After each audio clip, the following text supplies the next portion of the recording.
Now the story of the Jewish exiles who lost everything, and the one man who had no choice but to help them rebuild it. It's the book of Nehemiah. Hey everybody, it's Matt. This is the 10-Minute Bible Hour podcast, and I don't think we've ever talked about this before, but my plan coming out of college was to be a lawyer. I took the LSAT, that's the fancy test you take when you want to go to lawyer grad school, to law school. And I got into some cool law schools, and I went to one of those, and I did a law internship. But about that time, and it occurs to me, I don't know that we've talked about this very much either, my kid brother died, which that's a longer conversation. I miss him. That was a very pivotal, obviously emotional, but very pivotal moment for me and for my whole family. And so I moved away from where we were living for law training and all of that stuff. And I came home, and I guess I never really looked back. That was it for me in doing law stuff, except for one little moment where I helped a buddy of mine start an estate planning law firm. And it's still going. He's doing great. He didn't really actually need my help, but it was very fun working with him and helping him out in the early days of that law firm. And I remember very distinctly that there were two kinds of people who would come in. There would be the people who had no plan, but the fact that they were going to die someday just recently occurred to them, and they were pretty frantic about things. Those weren't the most enjoyable meetings because there was all kinds of tension. I mean, you're dealing with all kinds of moving parts and money and all of this stuff, but also the impending death of a person. I mean, it's a lot to think about. But then you'd have other people who would come in, and these were really fun meetings because they had a plan. It had occurred to them that they were going to die a long, long time ago, and they had been adjusting to that and building a whole system of things to make stuff work and to have their wishes honored after they were gone. And they'd been building into their relationships informally with no paperwork or anything for years and years and years and years. And these kind of people tended to be really very at peace. And really, if you want to have any say in what happens after you're gone, a plan is probably about the best you can do. Ultimately, that doesn't guarantee that what you hope happens is totally going to happen. Things change. Stuff that seem valuable in one generation don't in the next. I don't know. It's the world, right? We all understand how this goes. But the best you can do is put together a really good plan. And the better the plan, the better the chance of the thing that you figured out in your lifetime. The better your plan, the better the chance that that thing is going to stick and be a blessing to future generations the way it was a blessing to you. Nehemiah, as we have discussed so much, was a dude with a plan. He figured something out. He figured out what it was to have a repentant heart, not just for himself, but for the whole mess. He was willing to take ownership of the whole mess, all the stuff that had gone wrong with his people in the Old Testament. He just owned it. And from that posture and from his competence and from, by his own words, the blessing of God, he was able to go and accomplish something truly incredible. He didn't just rebuild a city, and it sort of seems like that was going to be the whole plot of Nehemiah. We got to rebuild those walls and fend off the enemies. But we discover as we go along through the book of Nehemiah that really what he was trying to do was rebuild a people. The wall is a metaphor. The wall is a necessary accomplishment to give him a chance to achieve the thing he really needs to achieve, which is rebuilding a people. And that's cool to do for one generation, but how do you make it stick? And in the latter part of Nehemiah, the part that maybe you and I could be tempted to imagine is the boringer part, what we get is really actually the juicy part. This is the high stakes part, because guess what? Pretty much every wall that was built in the mid-5th century BC is not in very good shape right now, if it can even be identified at all.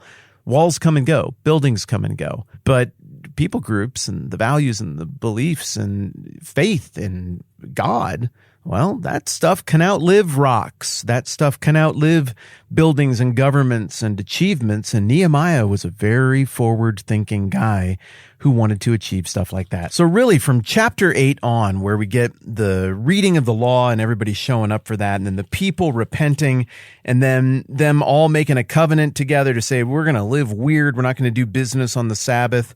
We're not going to intermarry with the people around us and adopt their customs and religion. We can't mingle that with belief in the one true God. And also we covenant to provide for all of these things that have to happen to make the life of the temple work. All of that happens in chapter 10, and then a bunch of people agree to move into the city and make it a thriving city where all of this will work and where the economy can function. And then all of the people in chapter 12 get positioned in all of the right places, and then we spike the football with the whole thing by having a big ceremony with 2 choirs and everybody celebrating together and confirming once again together that we are in on this thing and it is going to happen. If you're Nehemiah, what else can you do? I mean, I suppose you could go try to find some potion from some witch out in the desert that promises immortality so you can always be there to lead the people and make sure their behavior is good. But I don't know. It seems like the Bible frowns on that kind of thing. So I guess he just figured, well, I'm going to die like all the other people who die, and hopefully this plan outlives me. And really, here at the beginning of Nehemiah 13, we get the end of Nehemiah's very successful, very fruitful visit to Jerusalem, where he served as temporary governor under the authority of Artaxerxes, king of Persia, in 444 BC. There are some places, by the way, that say 445. A few others will say 443. There's a little bit of question based on how long the succession took to sort out between the death of Xerxes and the ascension of Artaxerxes. So I think 444 is the best bet. If you look in your Bible and they're saying 445, that's what that's about at any rate. So here we are at the end of Nehemiah's time in 444 BC, Nehemiah chapter 13. He's got to go back at some point and be the cupbearer to the king again. So this is really what I'm about to read you, the last of Nehemiah enacting his metaphorical estate plan so that things will turn out the way he believes they need to turn out even after he's gone. Nehemiah 13:1.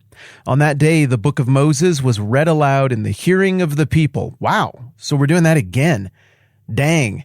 I mean, the bookends, I use that term a lot, bookends, but the Bible uses the bookend technique a ton. So here's another bookend. Nehemiah 8, remember, I mean, it opened with the same thing. When the 7th month came and the Israelites settled in their towns, all the people assembled as one man in the square before the water gate. They told Ezra the scribe to bring out the book of the law of Moses, which the Lord had commanded for Israel. So on the first day of the 7th month, Ezra the priest, we say September 27th, 444 BC, brought the law before the assembly, which was made up of men and women and all who were able to understand. He just read to them all day. Cool. Well, apparently they were still interested in that. This is awesome. This all lends itself to Nehemiah's plan to rebuild the people. So on his last day, more or less they're reading through the book of the law again. They're hearing from Moses again, but they catch something this time that maybe didn't pop for them quite as much the last time through, as is often the case when you read the Bible. I mean, how many times have I read Nehemiah, and how much stuff that I never thought about or never noticed have you and I caught together through this process? So, hey, they're like us. And this is what they catch, Nehemiah 13:1. So on that day, they're reading the book of Moses aloud in the hearing of all the people, and there it was found written that no Ammonite or Moabite should ever be admitted into the assembly of God. Well, why would that be? Verse 2, because they had not met the Israelites with food and water, but had hired Balaam to call a curse down on them. Our God, however, turned the curse into a blessing. Huh. Well, this is sort of an interesting turn here at the end of Nehemiah's plan building and preparation to go back to work back east in the throne room of King Artaxerxes. There's some real ugly rivalries in the Old Testament with neighboring people groups and even cousin people groups of the Hebrew people, the Israelites, the descendants of Abraham, eventually called the Jews. And some of these were ugly. Some of these divisions were indicative that, this people group straight up wanted to see the Jews eliminated. Remember, the Amalekites or the Agagites were another group like this, from whom Haman of the Book of Esther fame was descended. Well, these are two more, the Ammonites and the Moabites.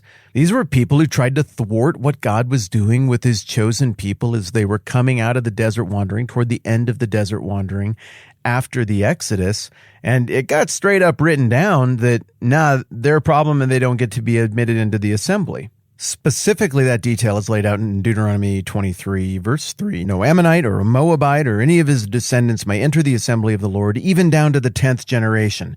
Now, apparently, when this was all getting read in Nehemiah 13, they went even beyond this provision because 10 generations had certainly passed since the offenses outlined as we read along a little further in Deuteronomy 23, verse 4. For they did not come to meet you with bread and water on your way when you came out of Egypt, and they hired Balaam, son of Beor, from Pethor in Aram Naharaim, to pronounce a curse on you. However, the Lord your God would not listen to Balaam, but turned the curse into a blessing for you, because the Lord your God loves you. Do not seek a treaty or friendship with them as long as you live. Okay, so maybe that last line is what caused them to say, hey, the 10th generation thing was kind of just a euphemism. Like, we should never admit the Ammonites or the Moabites into the sacred assembly. And it seems like the crowd is like, you know what? That's kind of a metaphor that's sort of emblematic of what we've got wrong all along. Maybe we need to go to the extreme other end of the spectrum and just not admit anybody anymore. Instead of casually intermarrying with everything and adopting everybody else's ideas, let's lean into these walls we just built and rededicated as a metaphor for how we're going to live, period. Let's completely exclude everybody, because it seems to be nothing but trouble that we get into when we do that. Verse 3 of Nehemiah 13.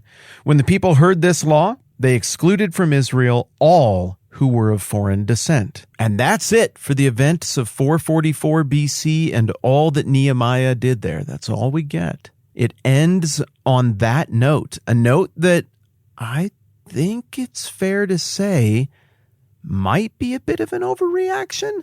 Because remember, the initial covenant with Abraham and God that they're trying to restore and get back to is a covenant that says that they're going to be a blessing to all the nations.